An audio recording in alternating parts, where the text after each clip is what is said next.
Now, here's meteorologist Pete Mangione with your live Pinpoint Doppler 12 Futurecast.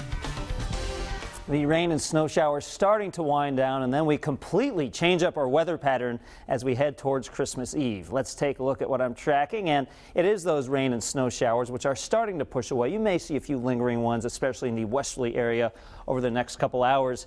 And then we start to dry things out into tomorrow, so most of Monday is precipitation free. It will be mostly cloudy though.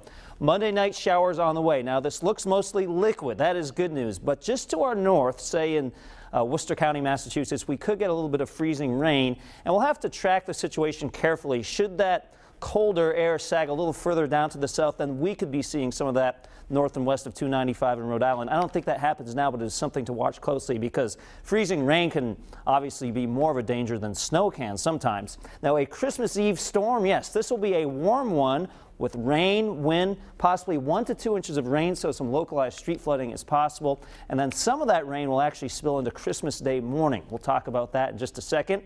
I mentioned the scattered rain and snow showers. You can see a few of them right here on live Pinpoint Doppler 12 along I-95 in the westerly area. These are not particularly heavy, and again, this will gradually start to sag to the south over the next couple hours. From the hurricane barrier, things are relatively quiet, not seeing any snowflakes falling right now. Temperature is 34 degrees in Seekonk. In Smithfield, we're at 34 degrees, and in Warwick, sitting at 34 as well. 34, three of a kind. That would be a good poker hand.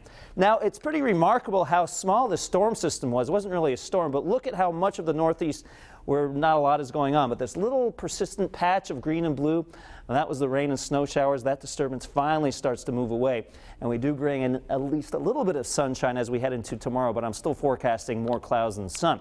Temperature-wise, we go into the upper 20s in places like Smithfield tonight through tomorrow morning. We'll call it mid-30s here at the coast. And then tomorrow afternoon, a little bit warmer than what we had today, low 40s, but we will have that persistent flow out of the east-northeast. So not necessarily a really nice day, but a little more acceptable than today if you like the milder temperatures. And then this is 2 o'clock on Tuesday morning. The reason I'm stopping this is not that many of you will be awake, but that's the time when some of these showers will be pushing on through. And should some of this cooler air punch a little further down to the south, then this 39 in Smithfield would be more like 32, and that's when we could have the risk of freezing rain. So it's something we'll keep an eye on. Here's keeping an eye on the forecast for tomorrow. Now, I wouldn't be surprised to see a few pockets of sunshine here and there, but again, most of the day is cloudy, temperatures in the 40s, and then the rain arrives late tomorrow night.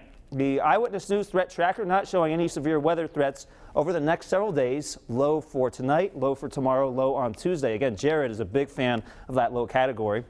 7-day Futurecast showing that we have the rain on the way for Christmas Eve. Let me just detail that for you. Now, here's the thing about Santa. He doesn't care about rain, so this will not be a problem. But if you are traveling throughout the day on Christmas Eve, just keep in mind you may need to add a few maybe hours actually if you're traveling long distance, because I think there'll be many slowdowns with potentially some localized street flooding. But at least it's not snow, so I'm not expecting any major issues at the airport, so that's good news. As we go into Christmas morning, the rain continues, pretty mild temperatures in the 50s, and then by Christmas night, temperatures start to drop to the 40s and we clear out the skies. Friday looking okay, temperature of 47 degrees, and then the potential of some rain and snow as we head into next weekend. But all in all, Jared, very mild considering we're going into Christmas week. All right, how'd you get that video of Santa, by the way? You know, I carefully put it together all weekend long, so it's something I worked hard on, so thank you for noticing. You're welcome. I didn't know he allowed that, but thank you nonetheless. Yes. And still to come in sports on Eyewitness News at 6:30.